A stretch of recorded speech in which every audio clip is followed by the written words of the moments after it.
अल्हम्दुलिल्लाहि वहदह वस्सलातु वस्सलामु अला मन ला नबिय्य बअदह व अला आलिहि व अस्हाबिहि अजमाइन अम्मा बाद फ़इन्न खैरल हदीसी किताबुल्लाह व खैरल हदी हदी मुहम्मदिन सल्लल्लाहु अलैहि वसल्लम व शर्रल उमूरि मुहदसातुहा व कुल्लु मुहदसतिन बिदअह व कुल्लु बिदअतिन दलालह व कुल्लु दलालतिन फिन्नार फ़अऊज़ु बिल्लाहि मिनश शैतानिर रजीम बिस्मिल्लाहिर रहमानिर रहीम क़ुल इन्नस्सलाती व नुसुकी व महयाया व ममाती लिल्लाहि रब्बिल आलमीन रब्बिश्रह ली सदरी व यस्सिर ली अमरी वहलुल उक़दतम मिन लिसानी यफ़क़हू क़ौली।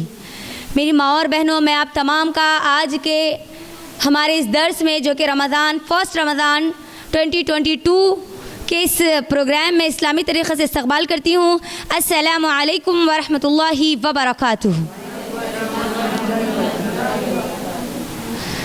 अल्लाह के फ़ज़्ल व करम से अल्हम्दुलिल्लाह अल्हम्दुलिल्लाह सुम्मा अल्हम्दुलिल्लाह, अल्लाह ही के फ़ज़्ल व करम से, अल्लाह ही के एहसान से हम सब लोग रमज़ानुल मुबारक में दाखिल हो चुके हैं अल्हम्दुलिल्लाह।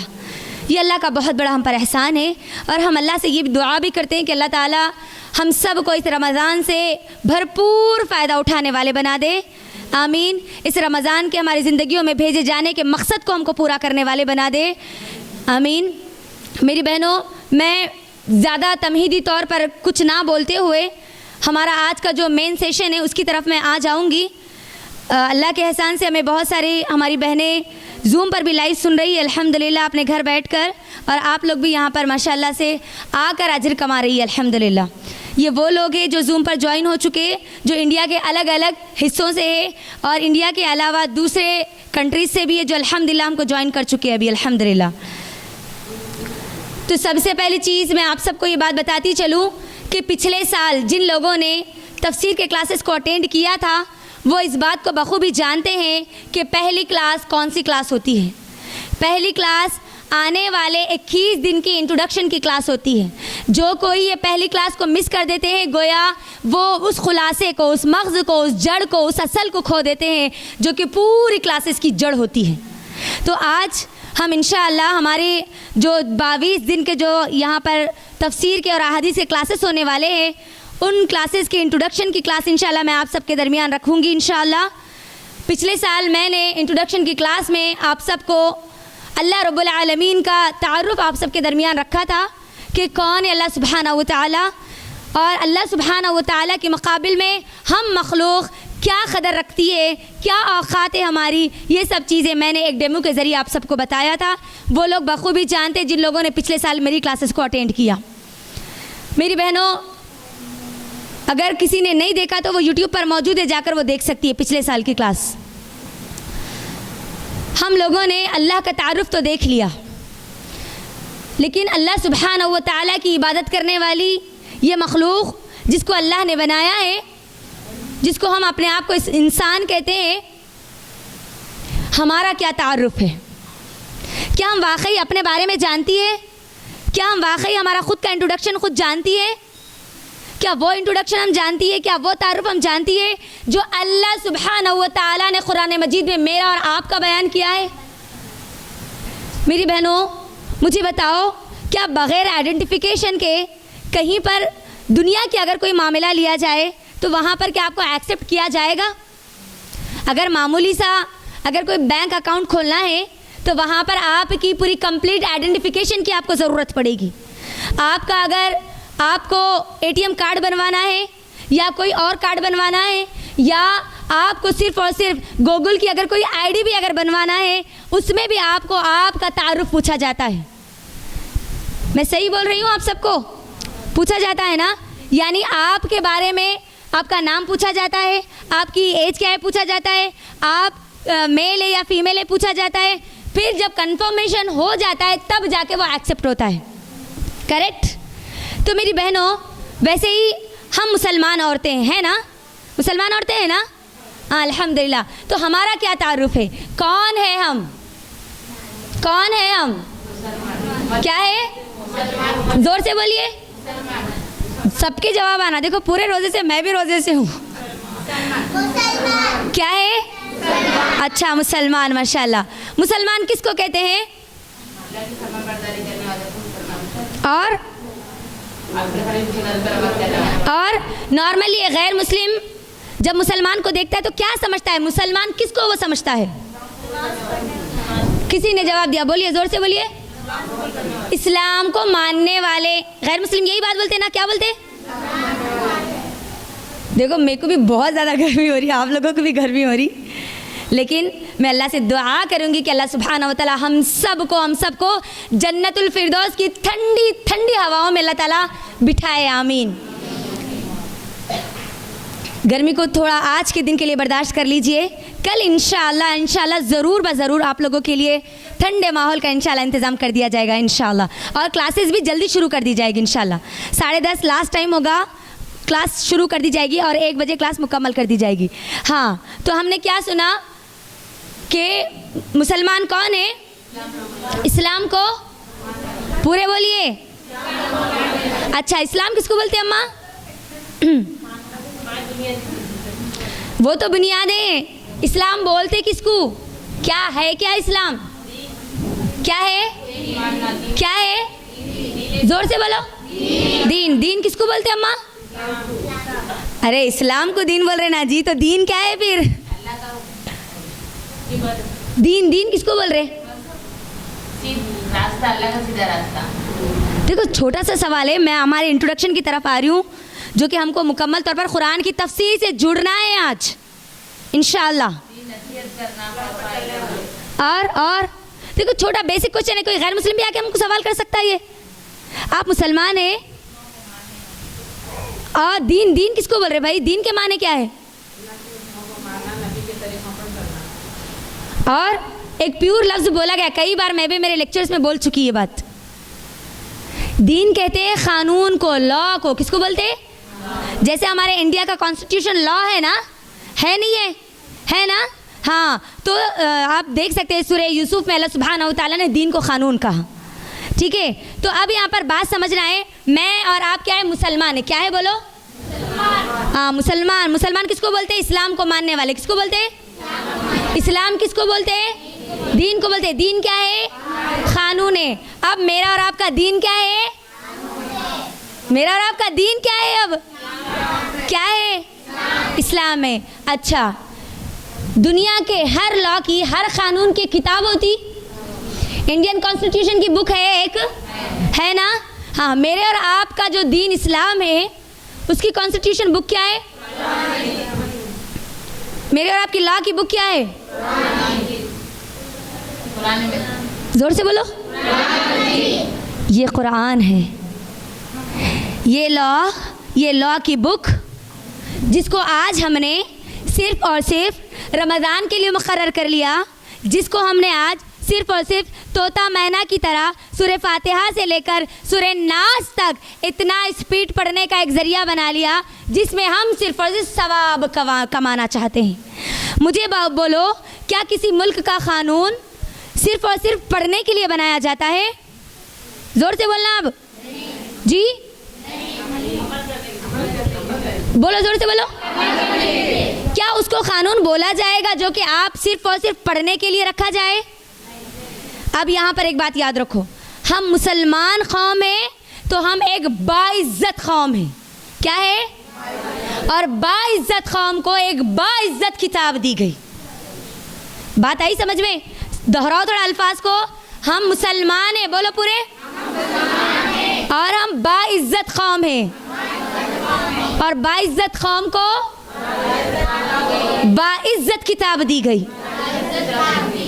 अब देखो हमारा इंट्रोडक्शन यही अल्फाज में जो अभी आप लोगों ने दोहराया है, मैं आई एम अ मुस्लिम, मैं मुस्लिम हूँ और मैं एक बाइज्जत कौम का हिस्सा हूँ, बेइज्जत जलील और रुस्वा कौम का हिस्सा नहीं हूँ, क्योंकि एक बेइज्जत और जलील और कौम मुसलमान कौम हो ही नहीं सकती।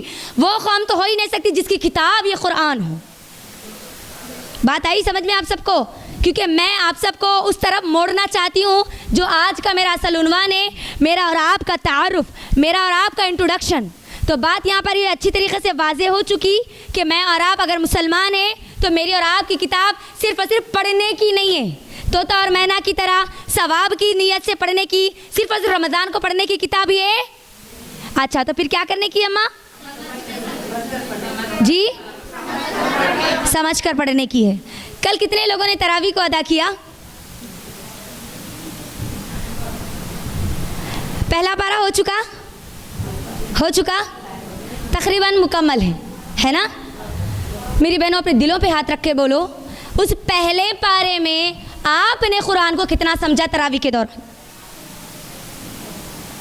सवाल है ना हमारे ऊपर एक बहुत बड़ा। सुन लिया हमने, खड़े हो अल्लाह के सामने, कुरान सुना, कारी पढ़ रहे हैं, हमने सिर्फ ये समझ लिया कि रिवाजी तौर पर हमको खड़े होना है और कुरान सुनना है, चाहे हमको समझ में आए या ना आए। 50% कुछ समझ में आया, चलो 100% नहीं आया, 50% आया, 20% आया, 10% आया, 1% आया।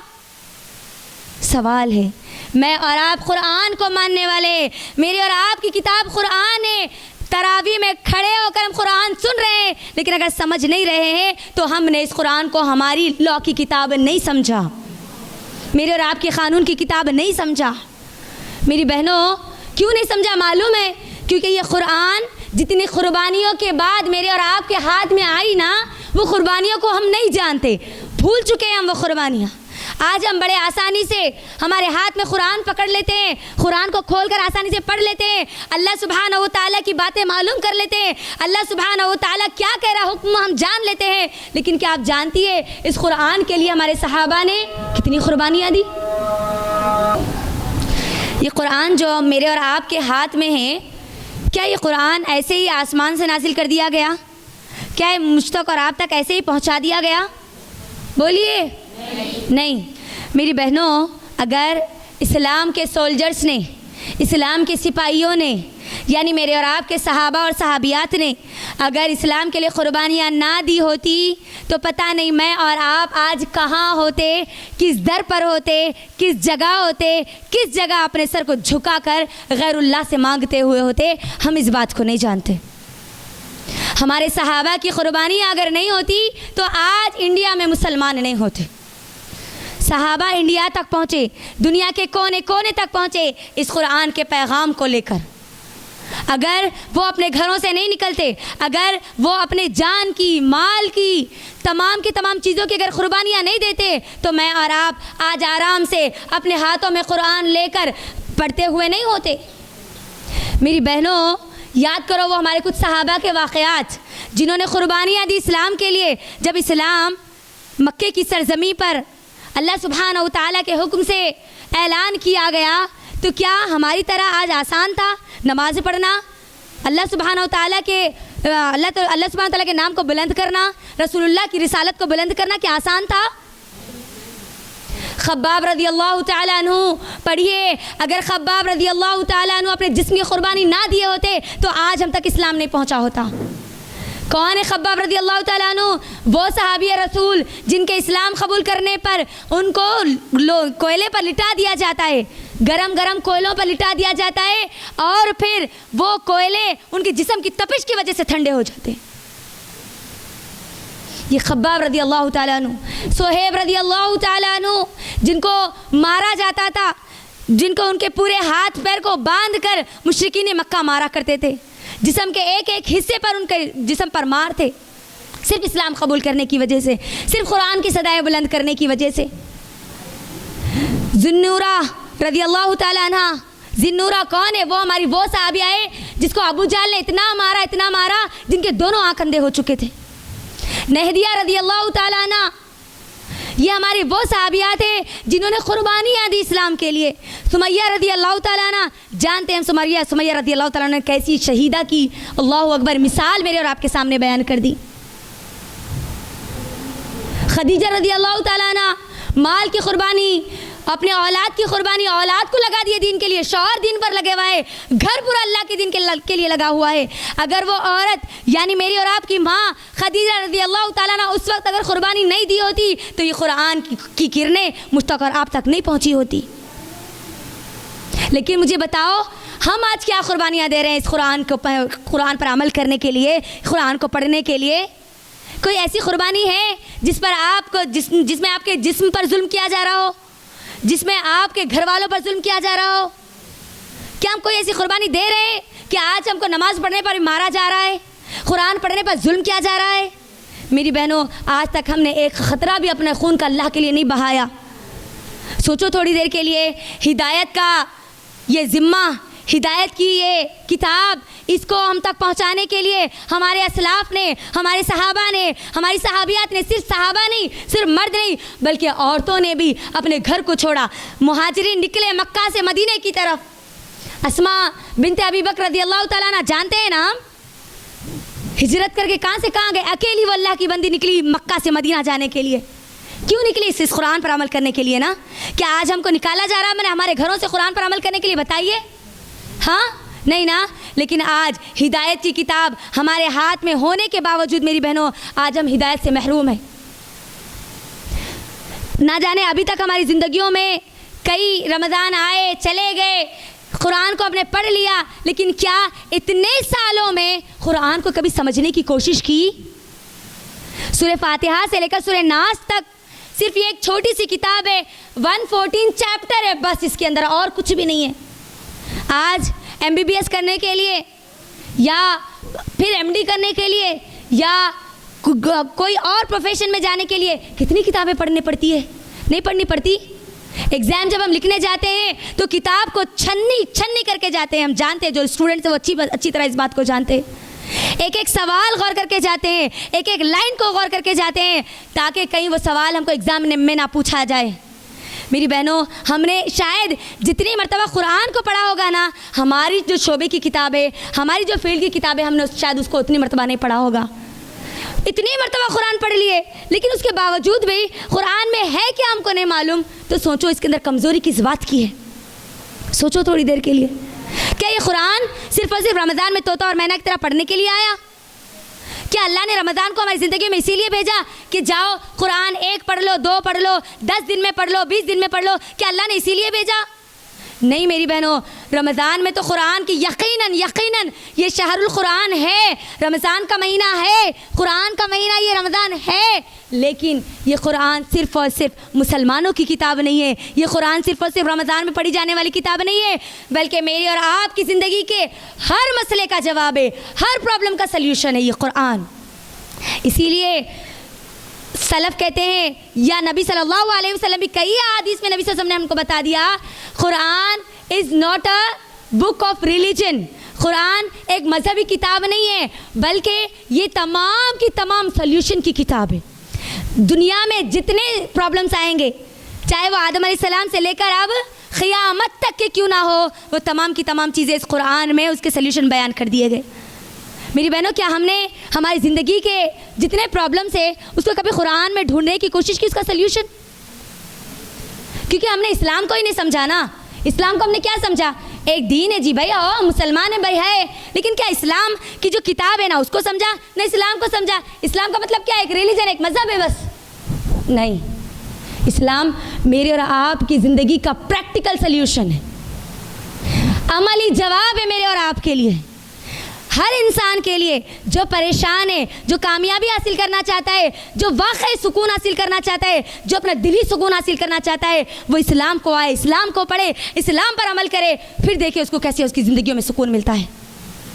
तो इस्लाम सिर्फ और सिर्फ एक मज़हब, एक रिलीजन का नाम नहीं है। कुरान सिर्फ और सिर्फ रमज़ान में पढ़ी जाने वाली किताब नहीं है।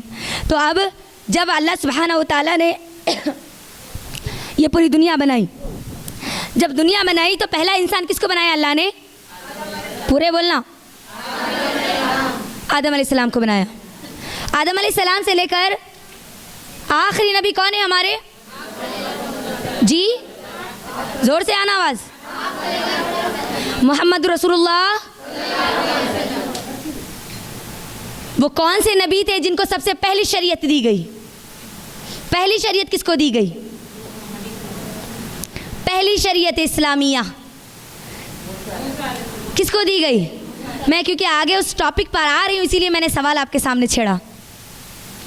किसको दी गई सबसे पहली रिसालत? किसको दी गई सबसे पहली शरीयत? किसको दी गई? पहले नबी कौन है? पहले नबी कौन है? पहले इंसान कौन बनाए गए? तो शरीयत किसको दी गई? नहीं दी गई आदम अलैहिस्सलाम को। आदम अलैहिस्सलाम को अल्लाह सुब्हानहू व तआला ने जब बनाया, उनके साथ आदम अलैहिस्सलाम के साथ एक और भी बंदा आया। हवा अलैहिस्सलाम आए, हवा आदम अलैहिस्सलाम के साथ एक और बंदा उससे पहले भेज दिया गया था इस दुनिया में, वो भी अल्लाह ही की मखलूक है, इब्लीस आया ना। हाँ, अब सुनो, मैं समझाती हूँ आप सबको। आदम अलैहिस्सलाम इस दुनिया में आए, हवा अलैहिस्सलाम भी आए। इन दोनों के आने से पहले अल्लाह सुब्हानहू तआला ने दुनिया में किसको भेज दिया था? दुनिया में इब्लीस इस दुनिया में आ चुका था, बराबर। आदम अलैहिस्सलाम पूरी अल्लाह सुब्हानहू तआला ने जो नाम सिखाए थे, जो इल्म सिखाया था, उस पर इस दुनिया में आए। और आदम अलैहिस्सलाम से किसी शरीयत का काम नहीं लिया गया, बल्कि नस्ल इंसानी को बढ़ाने का काम लिया गया। इंसानों की नस्ल बढ़ती गई, किससे? आदम अलैहिस्सलाम और हव्वा अलैहिस्सलाम से। लेकिन जब आदम अलैहिस्सलाम इस दुनिया से जा चुके, आदम अलैहिस्सलाम के बाद एक और नबी आए, नबी और रसूल भी थे। कौन है? आदम अलैहिस्सलाम के बाद कौन आए? कौन आए? नूह अलैहिस्सलाम। नूह अलैहिस्सलाम और आदम अलैहिस्सलाम के दरमियान 1000 साल का फासला, 1000 साल का फ़र्क है। आदम अलैहिस्सलाम के बाद 1 साल के बाद नूह अलैहिस्सलाम आए। तो अब ये जो 1 साल का जो गैप था ना, इस गैप में मेरे और आपके सबसे बड़े दुश्मन, जिसको कुरान ने अदुव्वुम मुबीन कहा, उसने अपने पैर अच्छे से जमा लिए, यानी शिर्क की शुरुआत इसने कर दी थी। हम सब जानते हैं आदम अलैहिस्सलाम के दौर में शिर्क की कोई वजूद नहीं था। आदम अलैहिस्सलाम के इस दुनिया से जाने के बाद, जब नूह अलैहिस्सलाम के और आदम अलैहिस्सलाम के जो दरमियान का 1000 साल का जो वक्फा था, इस वक्फे के बीच में शिर्क आ गया लोगों के दरमियान। कैसे आया? ये इसकी एक पूरी अपनी तारीख़ है। पहले जो मोतबर लोग हैं, जो उलमा हैं, उन लोगों की इज़्ज़त की गई। फिर उनकी शान में क्या किया गया? उनकी तस्वीरें बनाई गई। फिर वो तस्वीरों को क्या किया गया? पूछा गया। फिर उनके सामने सजदा करना शुरू कर दिया गया। तो ये शैतान की पूरी प्लानिंग जिसने आदम अलैहिस्सलाम के बाद चालू की, जो आज तक चलती आ रही है। तो अब क्या हुआ? शिर्क की शुरुआत हो चुकी। अल्लाह सुब्हानहू तआला के ज़ात में किसी और को शामिल करना शुरू हो चुका था। तो अल्लाह सुब्हानहू तआला ने पहली शरीयत देकर नूह अलैहिस्सलाम को भेजा। पहली शरीयत नूह अलैहिस्सलाम को दी गई। आदम अलैहिस्सलाम नबी थे, रसूल नहीं थे। नूह अलैहिस्सलाम नबी भी थे और रसूल भी थे। रसूल और नबी में क्या फ़र्क है? नबी किसको कहते हैं? जो पहले से किसी हुक्म को लेकर चलता है। लेकिन रसूल किसको कहते हैं? जिसको एक नई शरीयत दी जाती है, जिसको किताब दी जाती है। तो अब रिसालत का सिलसिला कहाँ से शुरू हुआ? किससे? ज़ोर से आना जी आवाज़, मेरे से ज़्यादा बुलंद रहना अब आप लोगों की आवाज़। हाँ, रिसालत का सिलसिला कहाँ से शुरू हुआ? नूह अलैहिस्सलाम को अल्लाह सुब्हानहू तआला ने रिसालत दी और नूह अलैहिस्सलाम अपने काम पर लग गए। और आदम अलैहिस्सलाम से लेकर नबी सल्लल्लाहु अलैहि वसल्लम तक जितने उम्मती आए, जितने इंसान आए, जितने अंबिया आए, वो सब के सब कौन थे? मुसलमान थे। कौन थे? सूरह हज सूरह नंबर 22 की आयत नंबर 77 जाके देख लेना। अल्लाह सुब्हानहू तआला ने उसमें क्या कहा कि तमाम अंबिया मुसलमान थे, तमाम अंबिया मुसलमान थे। आज एक बहुत बड़ी गलतफहमी हमारे माहौल और माशरे में फैलाई जा रही है कि मोहम्मद को मानने वाले मुसलमान हैं। नहीं, आदम अलैहिस्सलाम भी जो थे वो मुसलमान थे, नूह अलैहिस्सलाम भी मुसलमान थे, इब्राहिम अलैहिस्सलाम भी मुसलमान थे, ईसा अलैहिस्सलाम भी मुसलमान थे, मूसा अलैहिस्सलाम भी मुसलमान थे। तो सिर्फ मोहम्मद सल्लल्लाहु अलैहि वसल्लम को मानने वाले मुसलमान नहीं है, इस्लाम को मानने वाले मुसलमान हैं। इस बात को हम सबको याद रखना है। और हर दौर में नबी भेजे गए, हर दौर में नबी भेजे गए। मानते हैं ना हम इस बात को? मानते हैं ना? क्योंकि अल्लाह सुब्हानहू तआला ने सूरह नहल की आयत नंबर 36 में क्या कहा? वलक़द बअसना फ़ी कुल्लि उम्मतिर रसूल। हर दौर में अल्लाह ने नबियों को भेजा, अंबियाओं को भेजा, शिर्क की जो जड़ें हैं उसको ख़त्म करने के लिए, अल्लाह सुब्हानहू तआला की तौहीद को बयान करने के लिए। क्योंकि उम्मत हुआ क्या था, जैसे शिर्क आ गया, लोगों ने अल्लाह को भुला दिया और अल्लाह की जगह जो लोग थे उनको पुकारना शुरू कर दिया, बल्कि उनको अल्लाह का वसीला बनाना शुरू कर दिया। तो अब मेरी बहनों, ये जो काम था, जो नबूवत का जो सिलसिला था, रिसालत का जो सिलसिला था, अल्लाह सुब्हानहू तआला की तौहीद को लोगों तक पहुँचाने का जो सिलसिला था, वो आदम अलैहिस्सलाम से शुरू होकर कहाँ पर मुकम्मल हो गया? कहाँ पर? नींद आ रही?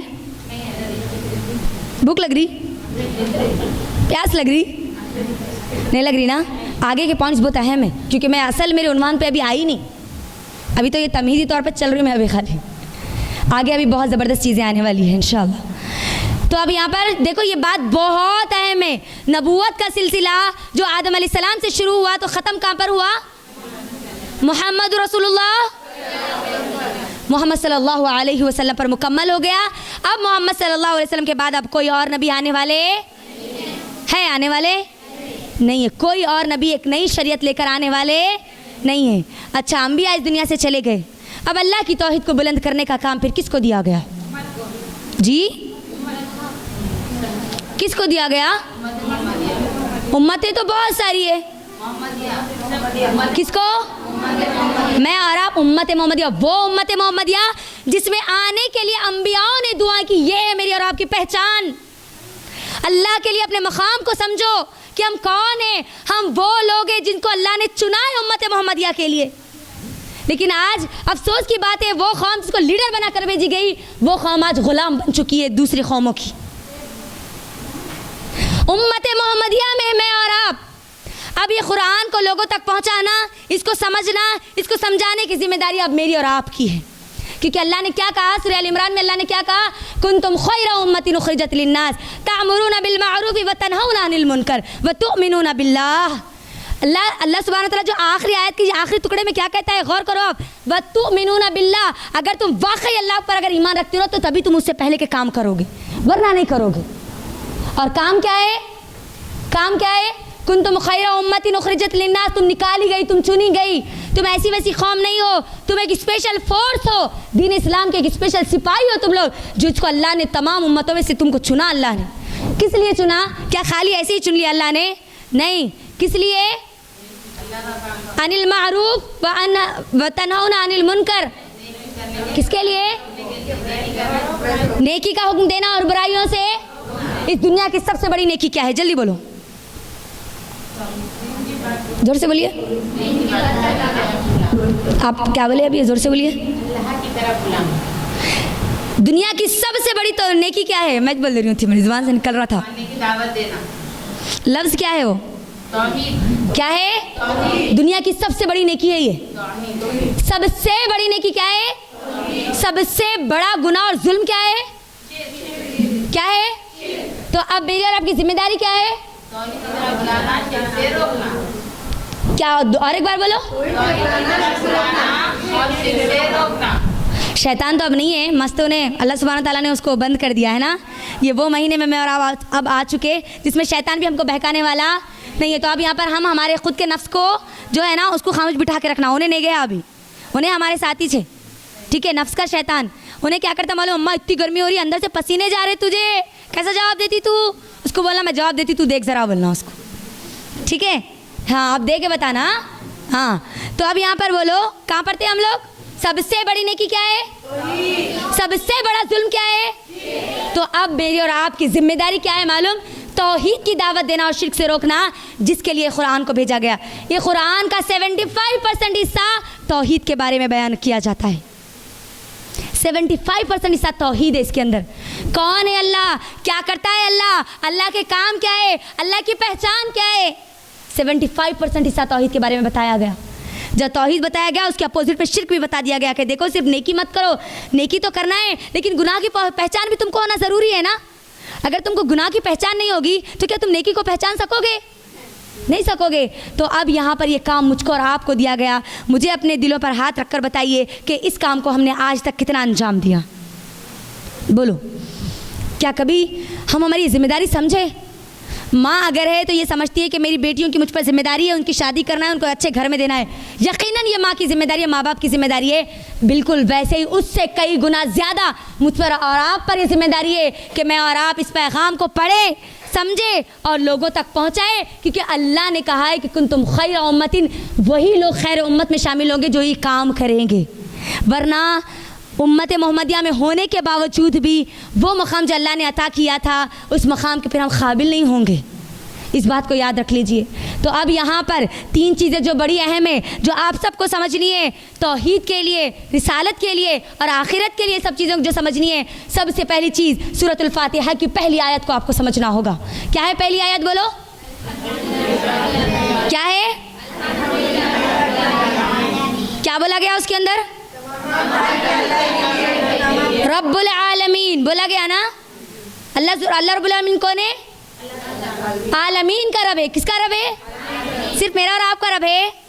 मुसलमानों का रब है? हिंदुओं का रब नहीं है, ईसाइयों का रब नहीं है, क्रिश्चियंस का रब नहीं है। इस धरती पर मौजूद जर्रे जर्रे का रब कौन है? ये पहली आयत को याद रखो, रब्बुल आलमीन। कौन है? अल्लाह सुब्हानहू तआला। मेरा और आपका रब नहीं है, तमाम की तमाम इंसानियत का रब है। उसी तरह नबी सल्लल्लाहु अलैहि वसल्लम को क्या बोला गया? रहमतुल लिल आलमीन बोला गया ना? बोला गया नहीं बोला गया? अल्लाह के नबी सल्लल्लाहु अलैहि वसल्लम इस दुनिया में क्या बनाकर भेजे गए? वमा अरसलनाका इल्ला रहमतुल लिल आलमीन, यानी पूरे आलमीन के लिए। अब नबी सिर्फ मेरे और आपके नहीं है, बल्कि इस दुनिया में मौजूद, इस पूरी कायनात में मौजूद हर फर्द के नबी कौन है? मोहम्मद रसूलुल्लाह सल्लल्लाहु अलैहि वसल्लम है। अल्लाह ने क्या कहा? अपने आप को रब्बुल आलमीन कहा, नबी सल्लल्लाहु अलैहि वसल्लम को रब्बुल आलमीन, नबी सल्लल्लाहु अलैहि वसल्लम को रहमतुल लिल आलमीन कहा। और इसी तरह इस कुरान के जो मकसद को जब अल्लाह ने बयान किया, जो पहली खिरत के ज़रिए यहाँ पर बताया गया था, शाहरु रमज़ान अल्लज़ी उन्ज़िला फ़ीहिल क़ुरआन हुदल लिन्नास, अल्लाह ने कहा ये इंसानों की हिदायत की किताब है। हिदायतुल मुस्लिमीन नहीं कहा यहाँ पर, हुदल लिल मुस्लिमीन नहीं कहा अल्लाह ने। क्या कहा अल्लाह ने? इंसानों के लिए। इंसानों में सिर्फ मुसलमान शामिल है जी? तमाम के तमाम इंसान शामिल है। तो अब क्या बात समझ में आई? अल्लाह सुब्हानहू तआला भी सब के रब है, नबी सल्लल्लाहु अलैहि वसल्लम भी तमाम के तमाम लोगों के नबी है, और ये कुरान तमाम के तमाम लोगों की किताब है। तो अब ये बात को बताने की जिम्मेदारी किसकी है? किसकी है जी? मस्जिद में रहने वाले उलमा की है, मदरसे में पढ़ने वाले बाजियों की है, बयान करने वाले दीदियों की है, किसकी है? जिसने ला इलाहा इल्लल्लाह का कलीमा पढ़ लिया ना, बस अब उसकी जिम्मेदारी है कि वो बताए हर एक को कि मेरा और आपका रब एक है, मेरा और आपके नबी एक है, मेरी और आपकी हिदायत की किताब, मुझे और आपको सही और गलत बताने की किताब सिर्फ एक है, दूसरी नहीं है। ये जिम्मेदारी मेरी और आपकी है, जिस जिम्मेदारी को याद दिलाने के लिए रमज़ान अल्लाह सुब्हानहू तआला मेरी और आपकी ज़िंदगी में भेजता है। लेकिन हम क्या करते हैं? खुद पढ़ते चले जाते, खुद पढ़ते चले जाते, सूरह फातिहा से लेकर शुरू होते तो 10 दिन के अंदर सूरह नास पे भी ख़त्म हो जाते। सोचो, मकसद आया था किस लिए और हमने बना लिया क्या मकसद? ज़मीन और आसमान का फ़र्क नज़र नहीं आ रहा आप लोगों को यहाँ पर? अल्लाह कहता है कि ये इंसानों की हिदायत की किताब है और हम पढ़ते चले जा रहे, पढ़ते चले जा रहे, पढ़ते चले जा रहे। मेरी बहनों, ये वही मुसलमान थे जिन्होंने कुरान को समझा और इसकी ज़िम्मेदारी को जब उन्होंने अदा किया,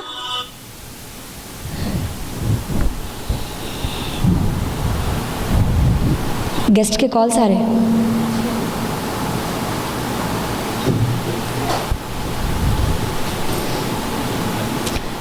कॉल रिसीव करो, देन उसका ध्यान रखो। हाँ, जब हमारे सहाबा ने इस बात को समझ लिया ना, हम सब जानते हैं कि वो सहाबा जो ज़िल्लत और रुसवाई में थे, जिनकी कोई पहचान नहीं थी, जिनको कोई दुनिया में पहचानते नहीं थे, लेकिन जब उनके हाथ में ये कुरान आया ना, वो दुनिया के आलम बरदार बन गए। इसलिए शायर कहता है, एक शेर बड़ा मशहूर है, देखो, उतर कर हिरा से सुए ख़ौम आया और साथ में अपने नुस्खे कीमिया लाया, वो बिजली का कड़का था या सौते हादी, जो अरब की ज़मीं जिसने सारी हिला दी, जो नाते खुद राह पर औरों के रहबर बन गए, वो क्या नज़र थी जिसने मुर्दों को मसीहा कर दिया। उतर कर हिरा से कौन आए थे? उतर कर हिरा से मोहम्मद सल्लल्लाहु अलैहि वसल्लम पर क्या नाजिल की गई थी उस वक्त? उतर कर हिरा से सुए क़ौम आए। सुए क़ौम किसको कहा जाता है? किसको कहा जाता है? डॉक्टर ऑफ द उम्मा। तमाम के तमाम बीमारियों की सल्यूशन जो देने वाला बंदा हो ना, उसको सुए क़ौम कहा जाता है। क़ौम के डॉक्टर को सुए क़ौम कहा जाता है। सुए क़ौम आया और साथ में क्या लाया? नुस्खे कीमिया, यानी तमाम की तमाम बीमारियों का इलाज लाया।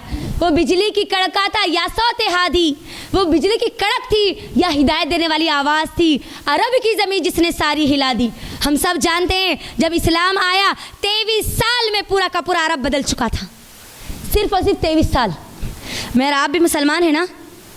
यहाँ पर हमारी बहुत सारी बहनें 20 साल की भी है, 25 साल की भी है, 30 साल की भी है, 40 साल की भी है। वो क्या था मेरी बहनों जो हमारे सहाबा ने 23 साल में पूरे अरब को बदल दिया, और आज क्या हो गया कि हम हमारी ज़िंदगियाँ इतनी होने के बावजूद भी हमने अपने आप को नहीं बदला। सोचो, जो ना थे खुद राह पर औरों के रहबर बन गए। जो खुद रास्ते पर नहीं थे, उनको मालूम ही नहीं था, जिल्लत और रुसवाई, जिना, बदकारी, इन सब चीज़ों में पड़े हुए थे, लेकिन खुद क्या बन गए?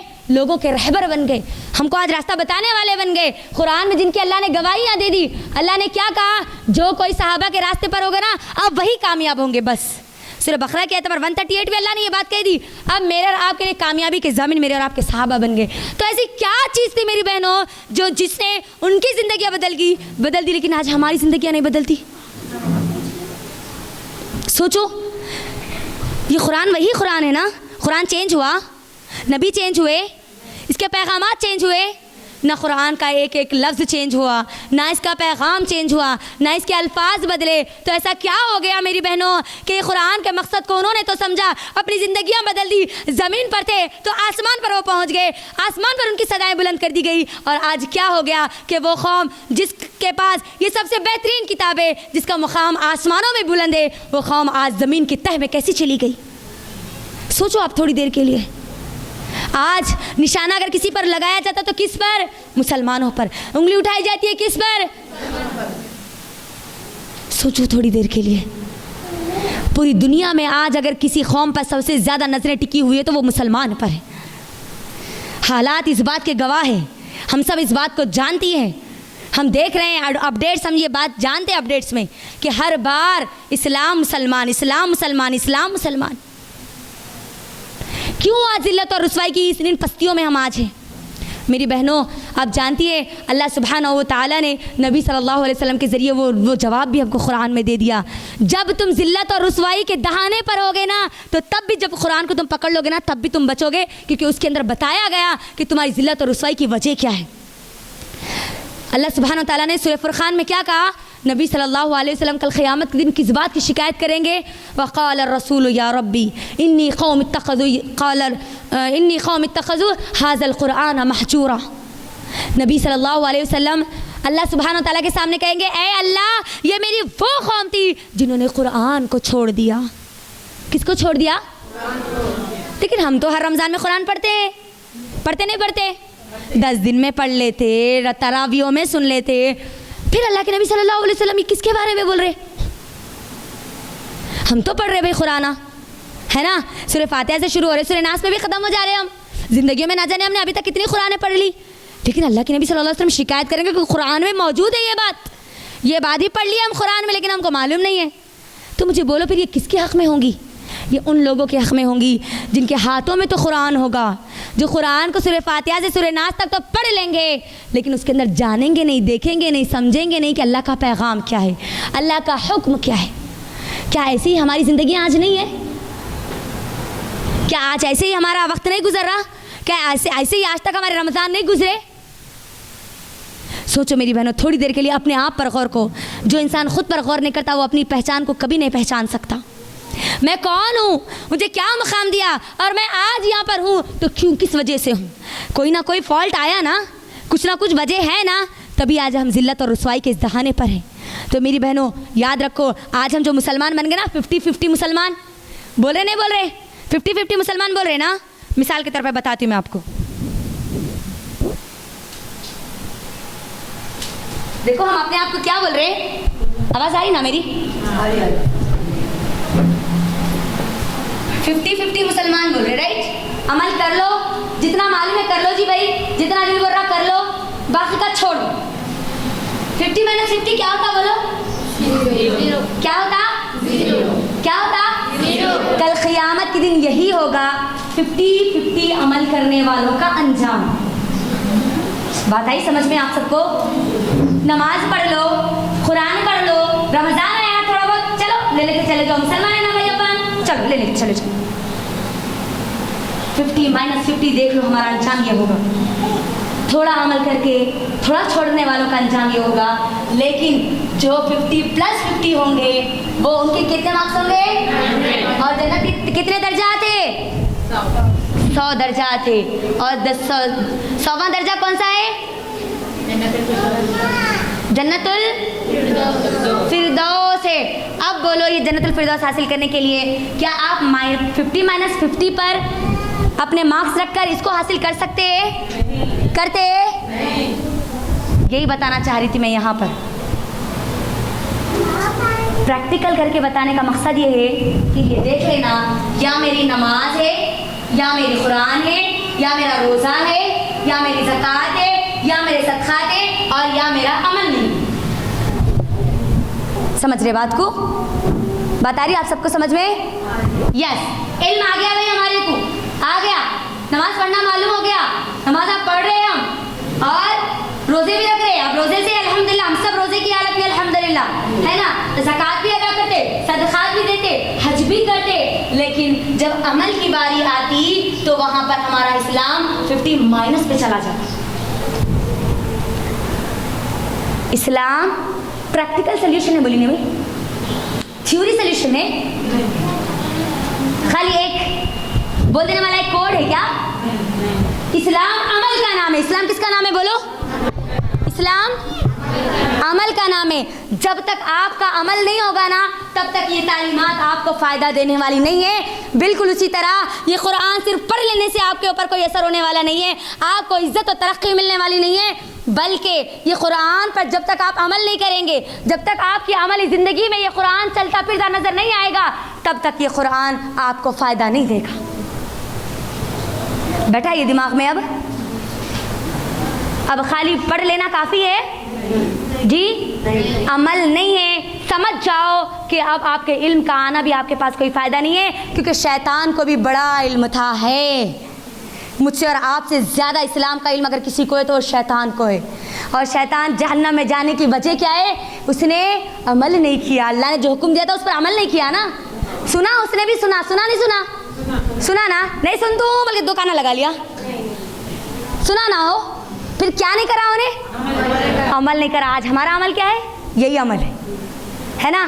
सुन लेना, फिर क्या करना? दरवाजे से बाहर निकलने तक, दरवाजे के अंदर तक यहाँ रखना, दरवाजे से बाहर निकलते बाहर की दुनिया में चला जाना। ये कुरान को वहीं पर हमारे पीछे छोड़ के चले जाना।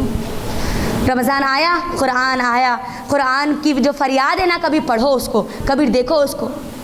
आज हमारी जो दीन से दूरी की सबसे बड़ी जो वजह है ना, आज हमारे ऊपर जो ये फितने बरपा हो रहे हैं ना, जालिम कौम हम पर बार बार जो मुसल्लत हो रही है ना, उसकी वजह ये है। इसको छोड़ना है। सही बुखारी की हदीस है, सही मुस्लिम की हदीस है। अब्दुल्ला बिन उमर रज़ी अल्लाह ताला अन्हु इस हदीस के रावी है। अब्दुल्ला बिन उमर रज़ी अल्लाह ताला अन्हु कहते हैं कि अल्लाह के नबी सल्लल्लाहु अलैहि वसल्लम ने फरमाया, अल्लाह सुब्हानहू व तआला बहुत सारी कौमों को इस कुरान के ज़रिए इज़्ज़त देता है, और बहुत सारी कौमें इस कुरान की वजह से ज़लील हो जाती है। इज़्ज़त किसको अता करता है? किसको? जो पढ़ते हैं, सुनते हैं, उसके आदाब को समझते हैं और उस पर अमल करते हैं, अमल करते हैं, अमल करते हैं, अमल करते हैं। अमली मुसलमान बनो। ये कुरान अमली मुसलमान की बात करता है। ये मुसलमान रिवायती मुसलमान की बात नहीं करता। ये कुरान ख़ानदानी मुसलमान की बात नहीं करता। ये कुरान नसबी मुसलमान की बात नहीं करता। ये कुरान किसकी बात करता? अमली मुसलमान की बात करता। आज आप देख लो, गैर मुसलमान आज अगर हमारे ऊपर जितने फितने और फसाद आज बर्पा करें, उसके अंदर सबसे बड़ी वजह यह है कि हमने अपने आप को अमली मुसलमान उनके सामने पेश नहीं किया। आज झूठ बोला जाता है मुसलमानों के मोहल्लों में, मुसलमानों की दुकानों में, मुसलमानों के कारोबारों में।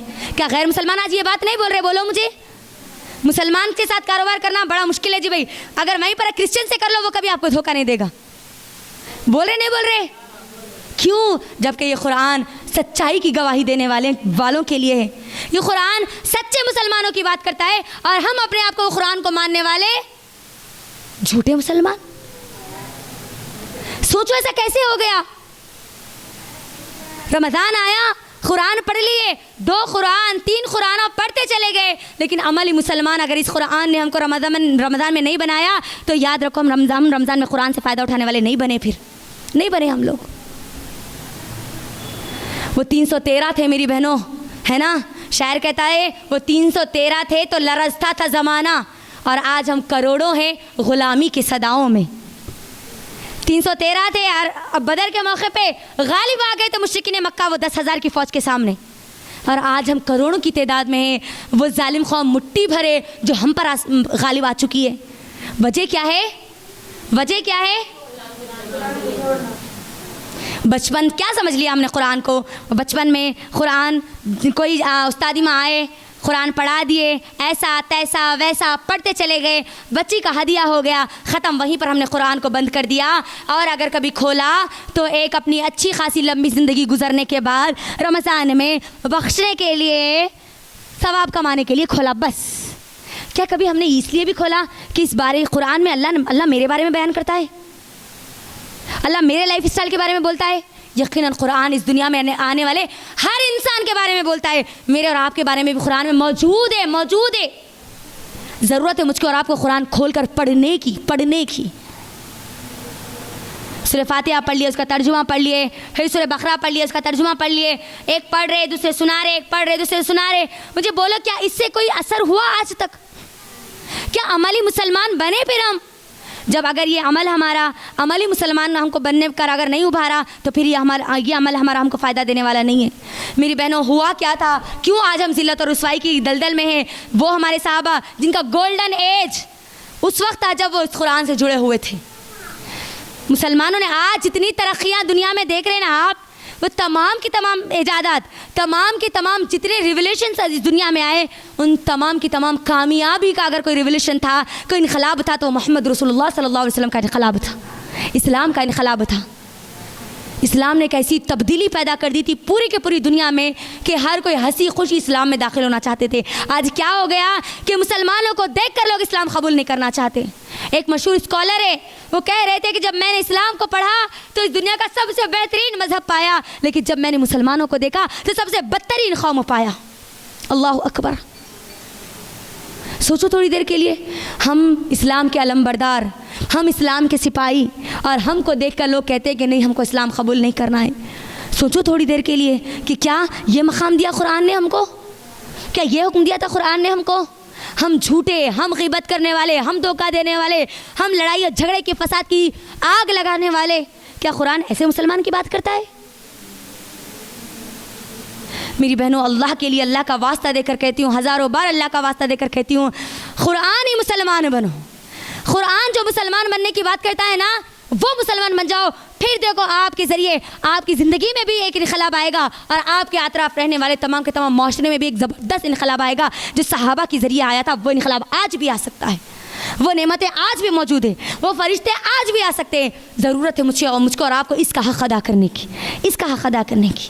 हुआ क्या मेरी बहनों, 17वीं सदी ईस्वी में, 17th सेंचुरी में, जिस वक्त यूरोप में लोग दीन को और अपनी अमली दुनिया की ज़िंदगी को अलग कर रहे थे, क्रिश्चियंस, 17वीं ईस्वी में, इस बात को याद रखो। हमारे पास आज ये बेअमली कैसे आई? आज हमने दीन और दुनिया को अलग अलग कैसे कर लिया? जानती है, हमारे सहाबा के पास तो दीन और दुनिया अलग अलग नहीं थी, बल्कि हमारे सहाबा के लिए सब कुछ दीन था और दुनिया उनकी ज़िंदगी का छोटा सा हिस्सा था। और आज हमारे लिए दुनिया सब कुछ है और दीन हमारी दुनिया का एक छोटा सा, बोलो ज़ोर से, क्या ये बात सही है? क्या मैंने इस बात को सही कहा? तो मेरी बहनों, ऐसा क्यों हुआ? इसकी वजह क्या है? सबसे बड़ी वजह, एक तो हमने कुरान को छोड़ दिया, कुरान को तोता मैना की तरह पढ़ना समझ लिया, उसका मकसद वो समझ लिया हमने। दूसरी चीज़ मेरी बहनों, वेस्टर्न कल्चर, ये 21st सेंचुरी में सबसे ज़्यादा अगर रिवोल्यूशन अगर कोई है तो पूरी दुनिया इस बात को मानती है कि वेस्टर्न सिविलाइजेशन है, ये वेस्ट का असर है आज भी हमारे पर। मैं अब 21st सेंचुरी में है ना, 21st में है, 22 में, हाँ 21st सेंचुरी में मैं और आप अब है ना। आज हर कोई वेस्ट की तरह बनना चाहता। अगर कोई इंडिया के बाहर अगर गए, अगर वो यूरोप चले गए, अगर उन्होंने लंदन चले गए, उनका लाइफ स्टाइल चेंज हो जाता। किसकी तरह हो जाता बोलो? गोरों की तरह, है ना। गोरों की तरह मॉडर्न, गोरों की तरह अपने आप को दिखाना, गोरों की तरह अपने आप को शो और नुमाइश की पीस बना लेना। वहाँ पर जाके आने वाले लोग यही काम करते हैं। लेकिन मुसलमान औरत जिसने कुरान को पढ़ा होगा ना, वो वहाँ के असर को नहीं लेती, बल्कि वहाँ असर अपना छोड़ के आती। हुआ क्या, 17वीं ईस्वी में वहाँ पर यूरोप में जो क्रिश्चियन थे, वो जो क्रिश्चियन जो ईसाई जो मानने वाले थे, ईसाइयों ने क्या किया, वहाँ के जो चर्च के जो पादरी थे उन लोगों को कह दिया कि रिलीजन की जगह पर, यानी चाहे हमारे जो पॉप हो गए, हमारे जो लीडर होंगे मजहबी तौर पर, उनकी बात सिर्फ और सिर्फ मस्जिद में होगी, बाहर नहीं होगी। और वहीं से शुरुआत हुई सेकुलरिज्म की, वहीं से आया ना सेकुलरिज्म। वहाँ से बढ़ते बढ़ते बढ़ते वहाँ पर ये आग लगी। उसके बाद आई 19वीं सेंचुरी में हमारे यहाँ पर, हमारे इस इलाके में, इंडिया, पाकिस्तान, बांग्लादेश, ये पूरे के पूरे इंडो पाक में पूरा का पूरा जब यहाँ पर आया ना, तो यहाँ पर क्या हुआ, यहाँ पर भी यही बात बोला गया, दीन इस्लाम कहाँ तक, मस्जिदों तक। दीन इस्लाम कहाँ तक, ये कुरान को पढ़ने तक। दीन इस्लाम कहाँ तक, सिर्फ बस तुम्हारे घर में जानीबाज पे, ख़त्म। वही कल्चर जो वेस्टर्न का था 17वीं सेंचुरी में, आज 21st सेंचुरी में हमारा कल्चर बन चुका। आज सोचो थोड़ी देर के लिए, क्या ऐसे रहकर हम कामयाबी हासिल कर सकते हैं? क्या ऐसे रहकर रमज़ान से फ़ायदा उठाने वाले बन सकते हैं? अब बोलो, बन सकते हैं? इसकी वजह से हुआ क्या, मुसलमान 3 ग्रोह में बढ़ गए। कितने ग्रोह में? जब जब बातिल के हमले हुए ना, मुसलमान 3 हिस्सों में मिले उनको। और वो 3 हिस्से क्या थे मैं आपको बताती हूँ। अब यहाँ पर गौर से देखो, अब आप कौन है इसके अंदर, वो आप अपने आप को चेक कर लेना।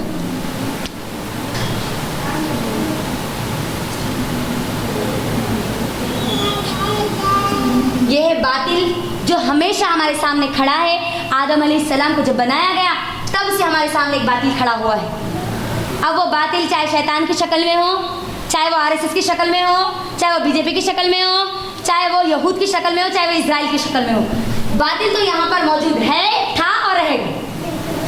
बातिल हमेशा रहेगा, हम रहे या ना रहे, बातिल रहेगा तब तक जब तक अल्लाह सुब्हानहू व तआला उसको रखेंगे। समझ में आई बात? अब यहाँ पर जो मुसलमान है ना, वो मुसलमान 3 हिस्सों में मिले होंगे। कितने हिस्सों में? 3 हिस्सों में। 3 हिस्सों में। पहला मुसलमान वो है जब जब बातिल का हमला हुआ, इस्लाम पर बात आई, अल्लाह पर बात आई, नबी सल्लल्लाहु अलैहि वसल्लम पर बात आई, कुरान पर बात आई, तो इस पहले ग्रोह ने मुंह तोड़ जवाब दिया। ये पहले ग्रोह ने इसके हमले का जवाब दिया। ये पहले किस्म के मुसलमान वो हैं। ये दूसरे किस्म के मुसलमान, ये वो लोग हैं जो कि कंफर्ट जोन में, किनकी वजह से? इनकी वजह से। चलिए यहाँ पर देखिए, मैं आपको क्या बता रही थी, जब जब बातिल हमारे सामने आया, जब जब मुसलमानों पर हमले हुए, जब जब भी हमारे ऊपर जुल्म की बात आई, तो हमला किसने किया? किसने किया? बातिल ने किया, और हमेशा करता रहेगा, ये हमेशा करता रहेगा। लेकिन जो मुसलमान है ना, वो 3 हिस्सों में जो डिवाइड हो गए। पहला जो मुसलमान है, ये वो मुसलमान है जो ये कहता है कि चाहे कुछ भी हो जाए, मेरा रब अल्लाह है, मेरे नबी मोहम्मद सल्लल्लाहु अलैहि वसल्लम है, मेरा दिन इस्लाम है, तो मैं इस बात को बर्दाश्त नहीं कर सकती कि मेरे रब का कोई कानून टूटा जाए। मैं इस बात को बर्दाश्त नहीं कर सकती कि मेरे नबी के ऊपर कोई बात की जाए। मैं इस बात को बर्दाश्त नहीं कर सकती कि मेरे कुरान, मेरे रब्बुल आलमीन ने जो मुझे कुरान दिया है, ये कुरान के हुक्म को कोई तोड़ा जाए। इसीलिए ये पहले किस्म के लोग जवाब देते हैं अपनी ज़ुबान के ज़रिए, अपने अमल के ज़रिए, अपने फिजिकल स्ट्रेंथ के ज़रिए, जैसे हो सकते हैं वैसे ये जवाब देकर अपने अपने आप को बचाते हैं। अब सेकंड जो मुसलमान हो गए, ये सबसे ज़्यादा मुसलमान है और सबसे ज़्यादा डेंजर मुसलमान है दीन के लिए, इस्लाम के। कैसे? क्योंकि ये मुसलमान कहते हैं, भाई उन्हें बोल रहा ना, बातिल बोल रहा ना, अल्लाह के बारे में बोल रहा ना, नबी सल्लल्लाहु अलैहि वसल्लम के बारे में बोल रहा ना, कुरान के बारे में बोल रहा ना, हिजाब के बारे में बोल रहा ना, बोलने दो ना, होता क्या, कुछ भी नहीं होता ना, तुम जगह रहो ना अपनी अपनी जगह पर। ये कई को पर अपने लिए मुसीबतें ले रहे। जब ये बातिल का अगर ये पहला ग्रोह जवाब नहीं देता ना, तो ये जो कंफर्ट जोन में रहने वाला जो मुसलमान है ना, ये आसानी और सुकून से नहीं रह सकता। बातिल को मालूम है एक तबका क़यामत तक रहेगा जो उसका जवाब उसको देगा। लेकिन ये जो पहला किस्म का जो मुसलमानों का जो ग्रोह है, इसको रोकने वाला कौन है? ये दूसरा ग्रोह है।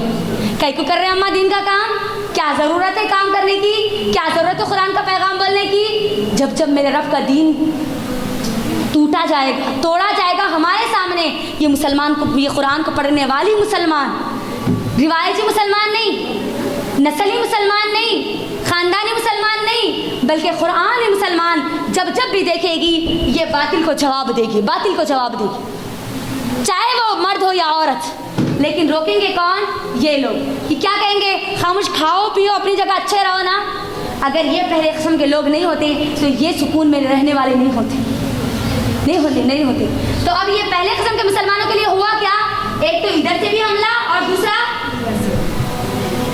तो अब चैलेंज सबसे ज्यादा किसके लिए हो गया? किसके लिए हो गया?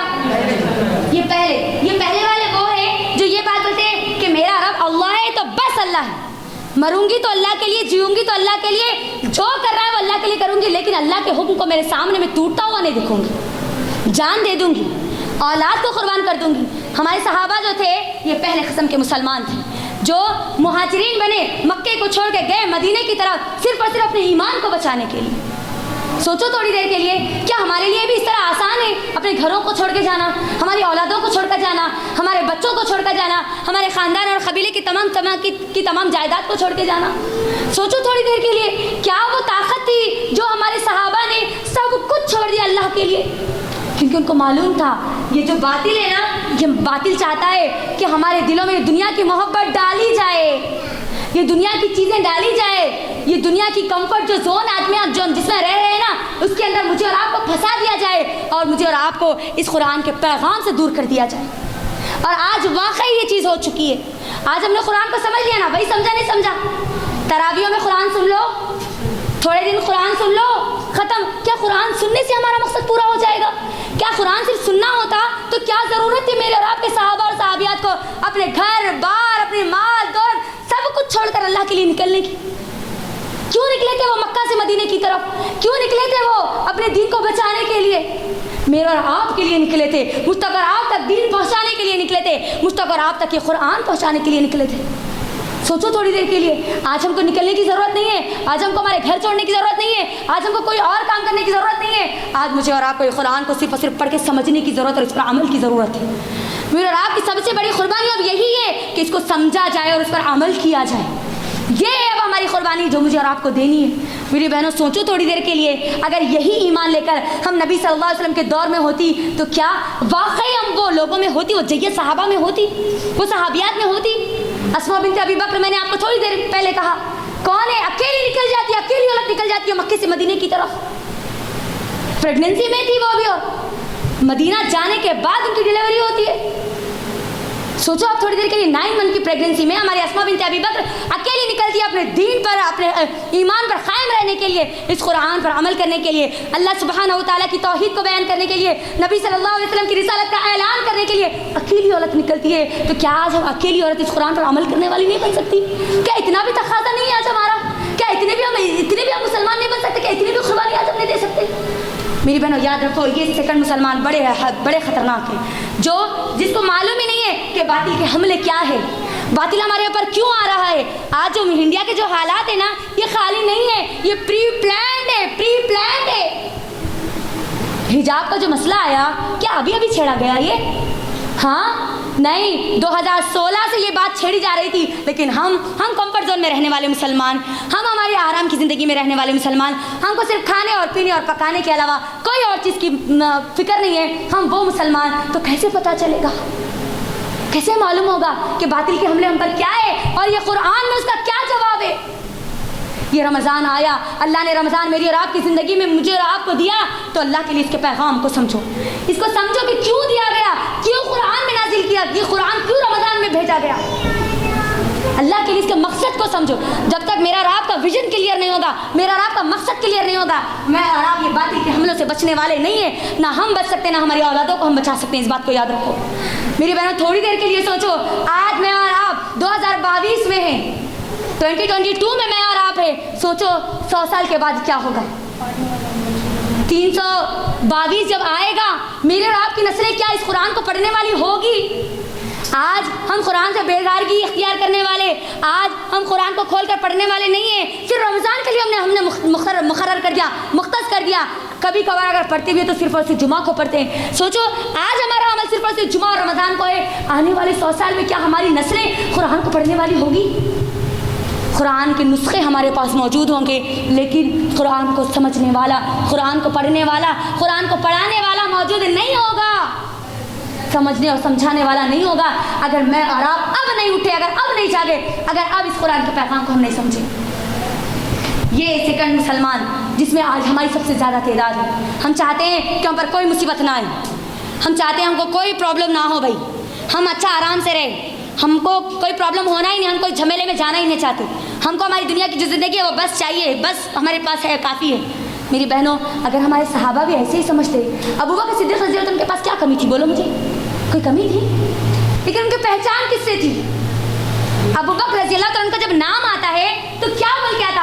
एक बड़े बिजनेसमैन की शक्ल में आता या दीन के एक सिपाही की शक्ल में आता? बोलो बोलो, जोर से बोलना भाई, मैं रोजे की हालत में इतना पुकार रही हूँ। दीन की पहचान पर आता ना, आइडेंटिफिकेशन ऑफ दीन, दीन में लिया जाता। अबू बकर सिद्दीक रज़ी अल्लाह तआला का जब नाम आता ना तो फौरी आ जाता कि अरे इस्लाम, क्या आ जाता? बिजनेसमैन थे, बिजनेसमैन। उमर रज़ी अल्लाह तआला अन्हु खलीफा थे। आधी दुनिया पर मेरी और आपकी, हमारी मुसलमानों की हुकूमत थी। आज याद किया जाता है तो ये नहीं बोला जाता कि एक बादशाह था उमर, क्या बोला जाता? एक दीन का सिपाही था भाई, एक सोल्जर ऑफ इस्लाम था वो। उनकी पहचान किससे बनी? इस्लाम से बनी। खदीजा रज़ी अल्लाह तआला अन्हा एक बिजनेस वुमेन थी, मिसाल मेरे और आपके लिए है, जिनका कारोबार, जिनका बिजनेस शाम और पर्शिया तक था, यमन तक था, कंट्रीज के कंट्रीज उनके बिजनेस संभाले जाते थे। सोचो थोड़ी देर के लिए, लेकिन आज उनको एज अ बिजनेस वुमेन नहीं पहचाना जाता, बल्कि उनको एक इस्लाम के अलंबरदार के नाम पर पहचाना जाता। मेरी बहनों, सोचो थोड़ी देर के लिए, मेरी और आपकी अब क्या पहचान है? क्या पहचान है मेरी और आपकी? क्या वाकई आज इस नौशीन को याद किया जाता है तो ये सोचा जाता है कि इस नौशीन को देखकर क्या वो अल्लाह याद आता है? क्या ये खदीजा को देखा जाता है दुनिया की आज तो क्या उसको देखकर अल्लाह याद आता है? क्योंकि खदीजा रज़ी अल्लाह तआला को जब देखा जाता है तो हमको अल्लाह याद आता है, उमर रज़ी अल्लाह तआला को देखा जाता है तो अल्लाह याद आता है, अबू बकर सिद्दीक रज़ी अल्लाह तआला को देखा जाता है तो अल्लाह याद आता है। आज क्या हो गया? आज हम कैसे मुसलमान बन गए? वही कुरान, वही दीन, वही अहकामात।